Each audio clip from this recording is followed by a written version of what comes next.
can you build muscle and lose fat at the same time? The best thing I can say for building your glutes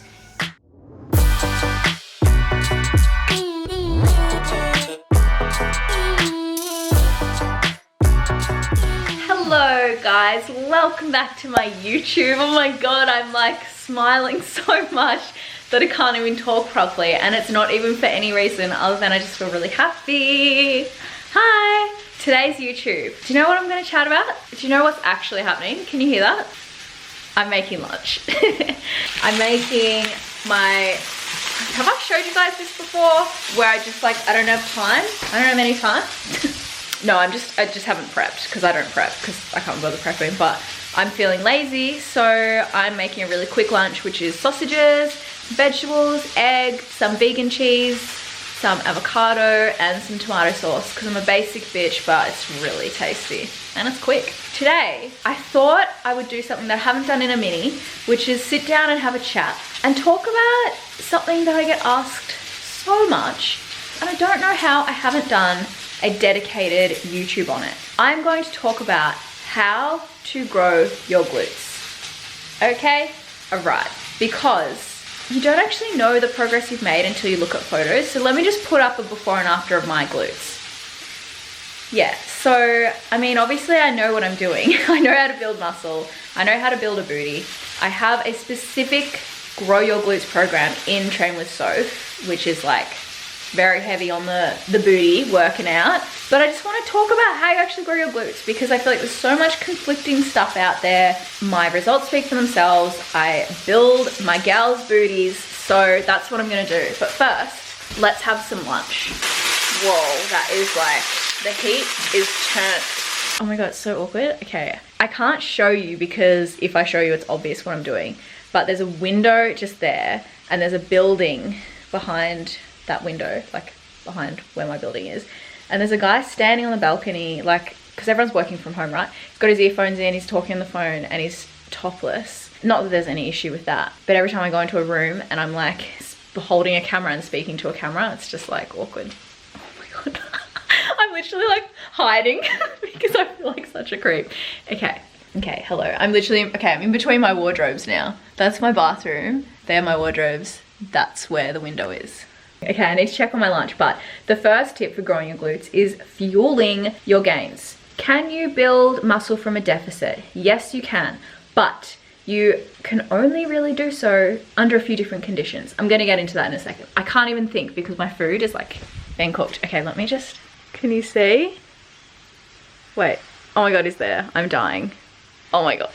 Do you reckon he could tell that I was like zooming in on him real slow-mo? Anyway, act normal because there's another window here. Okay, let's make this food. Hey, life is what you make it. Days like this, yeah, I swear that I would pay for. I got time, but I'm always moving too fast. So this summer, man, I swear I'm about to lay back. Hey, this summer, man, I'm cooling on the low. I don't want no pressure, want no smoke. I just wanna chill up at the house and somehow still get money cause I'm broke. Talk about the life I live. I'm gonna like lean back to get in this shot because I'm being lazy and not sitting my camera on a tripod.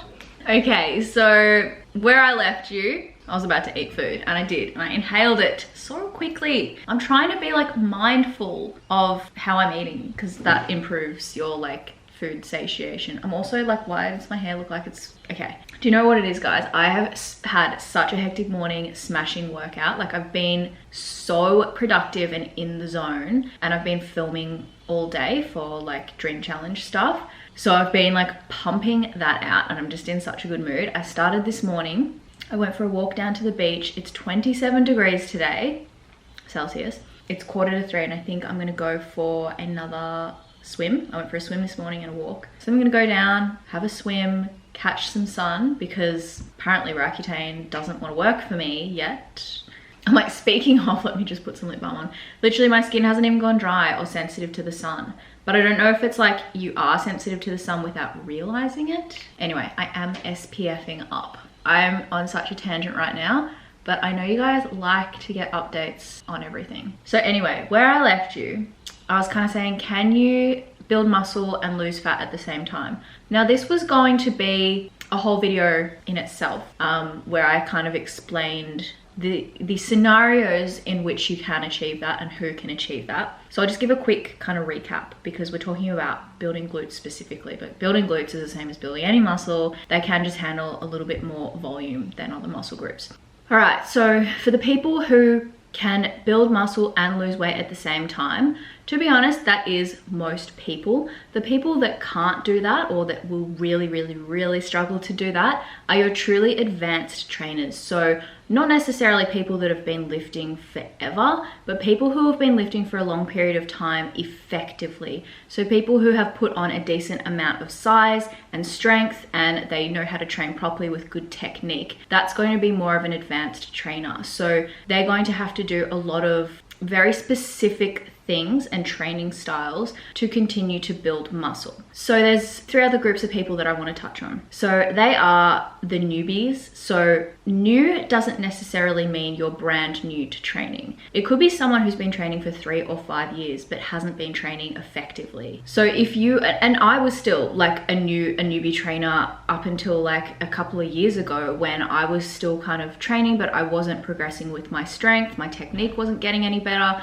I just had a different focus, and I was able to put on a bit of muscle, but nothing substantial. So until I started training closer to failure and really focusing on building my strength, that is when I saw the biggest changes and went out of this kind of newbie gain area into a more advanced trainer. So most people are still going to be able to experience newbie gains. And what that is you're less exposed to the stimulus that you're putting your body under. So the exposure to that as a new, like a brand new trainer, means you're in a really good position to build muscle if you're training effectively and you're training with progressive overload and periodization with your programming. Meaning there's been thought and intention put into the way that you're being programmed for, or the way you're programming if you're doing it yourself, although I wouldn't recommend that if you're a new trainer, so that every single phase, whether it's a 3, 4, 5, 6 block phase, you are progressing, whether it's through volume, intensity, reps, sets. There's a number of ways that we can progress your training, but that needs to be thought out. That's your category 1. Our category 2 are your overweight and obese population. This is because they have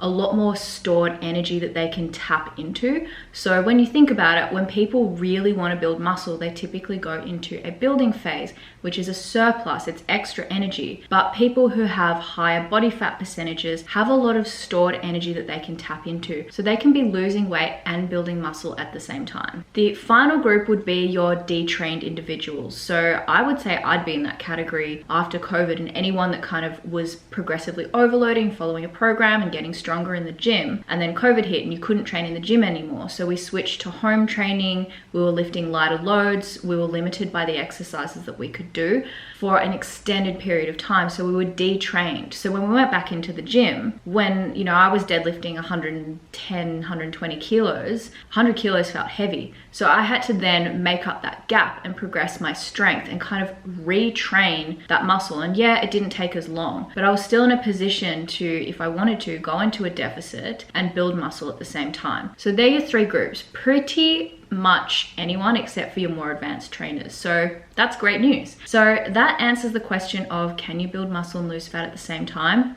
A few things I want to say is our training will dictate the shape and look of our body. So our ability to build muscle is heavily dependent on how we program and how we train. Our body fat, and again our shape, because when we lose fat we change body shape, is dictated mostly by our nutrition. So you need to be in a calorie deficit or an energy deficit in order to lose fat. So that's how you do both simultaneously. You enter a calorie deficit, you have a bomb-ass training program, you do them together, you stay consistent, you do all the other things that I always talk about on my channel, the sleep, the stress management, making sure you're eating foods that fuel you and energize you, recovering, resting, taking rest periods, your proper training program. That is how you effectively lose weight and build muscle at the same time. Now, I can go more in depth about those things if you guys want. I know a lot of people have been asking about building phases, how to do one, calorie surpluses. I can do another video on that too. But today we're chatting about how to build your glutes. So before I get into that, I'm gonna go for a swim because It's almost 3. The sun will be in its prime position and I just want to get some zen. So when I come back, I might be all flushed, but you guys know why. And like, I'm wearing trackies on a 27-degree day. That's like, my place doesn't get super hot, which is great.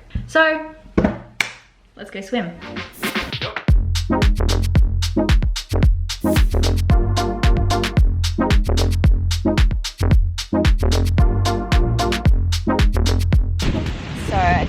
For a dip. It's actually just the nicest weather. So good. This is like the kind of thing that is going to make moving to Melbourne really difficult. This is what I'm going to miss the most. Like being able to come down here on my break and go for a swim and like just be this close to the beach and have this kind of weather. It's so good. So this is spring in Sydney. This is how we do. This is our lunchtime breaks and man, I'm gonna miss this. So good. Okay, so that was really difficult for me to leave, but I do have more work that I need to do for the day. So I'm gonna go home and get this work done, and I'm hungry, so I'm gonna have a snack. What do I want? What do I want? What do I want? Oh, actually I had this delicious protein smoothie. Mango banana frozen protein smoothie. Sorted. I filmed the first part of this YouTube like 2 weeks ago, and here we are 2 weeks later and I haven't done the rest of it. Originally I was going to talk to you guys about a whole lot of scientific principles when it comes to building muscle specific to the glutes, and then I thought about it and I was like, haven't I done this before? And I had a look at my YouTube and I realized there was a really informative YouTube video, which I will link here, that was talking about can you grow your glutes from home. So in it, I break down how we actually build muscle and the processes around that. This video is obviously about how do you actually grow your glutes, which, as I mentioned, is something that I am very well versed in. But instead of just kind of talking about the scientific principles, I really want to break this down for you in a way that is just really clear and concise. So the best thing I can say for building your glutes is going to be lifting heavy. Heavy is subjective to the individual. So when you start out, like when I think about the numbers I was lifting when I first started, a 60 kilo deadlift would have been like, whoa, goals. I was starting out on like 40 kilos. Now well, not now because I've had a bit of a break from strength training, but last year, towards the end of last year, I was deadlifting, I think I maxed out. Yeah, the start of this year, I hit my highest number, which was 130 kilo deadlift. And so that strength progression from, I would say in a year, I took my deadlift from like 80 kilos to that 130 kilos. And that has been where I've seen the most glute growth ever. So strength, but also eating in a surplus. And this is something I really want to chat about because I think there's a lot of confusion about eating in a surplus. And for those that aren't aware, eating in a surplus means we're eating a surplus, so additional energy than our body requires to just maintain and exist and send energy to its muscles, its organs, breathing, moving, our job, whatever it might be. So when we have excess energy, that is when we put on fat. So the difference between putting on fat and putting on muscle is your programming, how intensely you are training. If you are actually progressing in the gym by following your program for a set period of time, that 3 to 6 weeks that I often talk about is a really good time to follow the exact same program before you move on to something else. And how strong we are getting. So my first tip is strength training, whether that is 10 kilos, whether that is 100 kilos, it's going to be different, but you need to be progressing towards a strength goal across the key glute building lifts. So they're going to be things like your deadlift, your squat, your Romanian deadlift, any kind of deadlift variation, so your dumbbell Romanian deadlifts, your back extensions, hip thrust. I've probably got a controversial opinion about hip thrusts because I know everyone's like they're the be all and end all for glute building. I've got to say, I've probably done 2 lots of hip thrusts in my programming in the last year. This booty was not built with hip thrusts. It was built with deadlifts, proper technique, strength, squats, And then all the other stuff I've said. Also lunges. Lunges are fantastic for building your glutes. So we've got our first one, strength, focusing on strength, focusing on progressing and making sure you are tracking your weights so that you know if you're actually progressing. If you're not progressing with your weights, whether it's by 2.5 kilos or 10 kilos by the end of a mesocycle, which is a training block, then you're not going to have any idea if you're actually progressing. So you need to document these things every session. The next thing that really enhanced my glute development was entering surplus. So I kind of covered that a little bit in the first one. Basically what I was saying initially was people think they need to go into like crazy big like surplus amounts, like 500 calories additional every single day, and then you just over exceed the number of calories and energy that your body needs, and it's not actually going to muscle, it's going to fat. I wouldn't even call it conservative. I'd call it like a moderate approach to building, where you maybe go into a surplus of like 100 to 200 calories a day. The most important thing with any body composition goal is going to be monitoring how your body is responding. Because it's one thing for me to say, all right, the goal is to gain 2% of your body weight in a month, and you don't really want to go over that in a building phase, and that being, you know, from an additional 200 calories a day. But it's another thing to see how your body's actually responding. If you're gaining too quickly, then you're probably in too much of a surplus, or the other energy isn't being expended the same way it was when you're at maintenance. So maybe you're going for less walks, your NEAT has gone down. I mean, technically it shouldn't. Your NEAT tends to go down when you're in a deficit because you're conserving energy. When you're in a surplus, you want to burn more energy. Your body's like, okay, I've got all this energy to do the things. But life isn't that simple. So eating in a surplus for an extended period of time, it can be mentally challenging. A lot of girls really struggle with it because it is a much longer term goal, because you are going from maintenance into a surplus, and you're not really going to see your results until you've gone into a deficit again and lost any body fat you put on from a building phase. And that's really the difference between fat and muscle. That's really when you're going to see the difference between fat and the muscle that you've put on. So it is just a longer term gratification versus short term gratification, which we tend to get a bit quicker from a fat loss phase. So going into a surplus is the second tip. Now, 1 and 2 are very much married together. If you're in a surplus, your training needs to be reflective of requiring that extra energy and pushing it to muscle. And so if we want it to go to muscle, we need to be focusing on getting stronger, and getting stronger across a variety of rep ranges. People often say, oh, this is the rep range you need to stick to if you want to build muscle, so the hypertrophy rep range. From like anecdotally, from my own experience, I actually reject that idea. Yes, there is a rep range that works really well for hypertrophy, but if you get strong across a big variety of rep ranges, you're going to build muscle. Like if you start out doing a barbell Romanian deadlift at 40 kilos, and then you move into 60 kilos or 80 kilos for say 6 reps, you're going to build muscle. So with our rep ranges, this is really when it comes down to programming and programming principles. So programming principles can be quite a complex thing, and a lot of people have like different philosophies and methods. Personally for me, as I said, I like to use a variety of rep ranges. I don't like going super high reps with my compound lifts that are free weights. So think about like your deadlifts and your squats, because they are so technical. It really requires a lot of concentration, a lot of core engagement to prevent injury, but to also push yourself to get those big numbers. So if you were to do something that is also still a compound movement, which is a multi-joint movement, so instead of your free weight squat,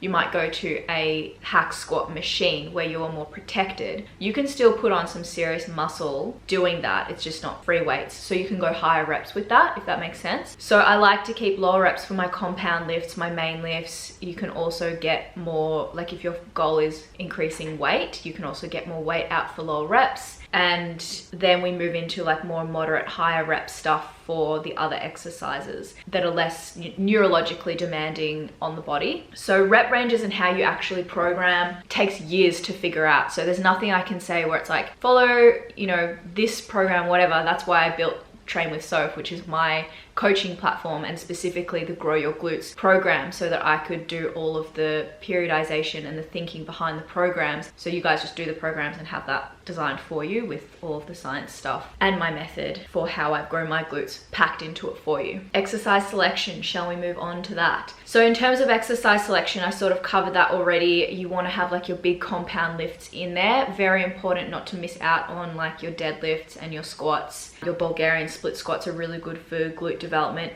Anything that's getting the glute in like loading it in the stretch position, which you'll notice in a hip thrust, it's not loading in the stretch position. So the stretch position when you think of a deadlift, so you're hinging and stretching the glute. Whereas a hip thrust, you're loading it in the contracted position. Like there are some arguments about the angle and the posterior pelvic tilt that's putting your glutes and your spine at under load. So I love hip thrusts for higher rep kind of work. Constant tension Smith machine is really good. It's like a lot safer.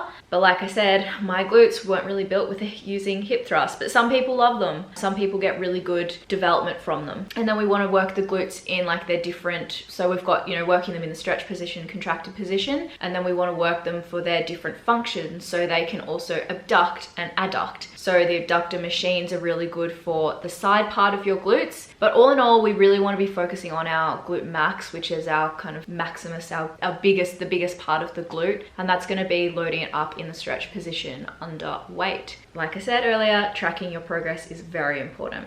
People also get really caught up on when they program like only focusing on the glutes. Often when I put up a glutes workout on Instagram, people will be like, why are you doing a squat? Because a squat is predominantly a quads exercise. When we're programming, one of the forgotten things that people really don't consider is recoverability. So if you're doing all like glutes for like 5 exercises in a workout, how well do you think they're going to recover to improve the weight lifted? Probably not a lot. Versus doing some glutes and then putting an opposing muscle group in there like your quads. They have more of a break and more of a rest to then improve the weight on the next exercise that you move on to. So you need to be clever with your programming in that sense. You need to be clever with your recoverability. More is not necessarily better when it comes to building muscle, when it comes to training. So more recovery is always going to be better, like super beneficial. You need recovery to be able to build muscle, to repair the damage you've done from training. Protein is also